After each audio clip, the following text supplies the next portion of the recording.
কি বানাইছো? এই যে তোমার জন্য হেলদি আটা দিয়ে আর কফি দিয়ে আটা কফি কেক। দেখো কি সুন্দর সফট, আর এত সফট আর ফুলা হয়েছে। দেখো সাথে সাথে বেরিয়ে আসলো, কতটা সফট। দেখো সফট হয়েছে। আপনারা ইচ্ছা করলে এভাবে সন্ধ্যার জল খাবারের জন্য আটা দিয়ে কফি দিয়ে কেক বানিয়ে ফেলতে পারেন।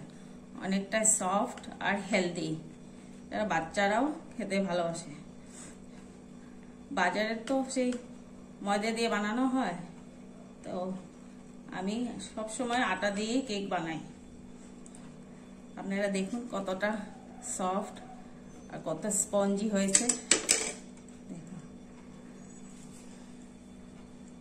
খেতেও দারুণ হয়। আমার মেয়ে আটা দিয়ে কেক খেতে ভালোবাসে, তাই তার জন্য বানানো হয়েছে। খেয়ে দেখো তো কিরকম হয়েছে।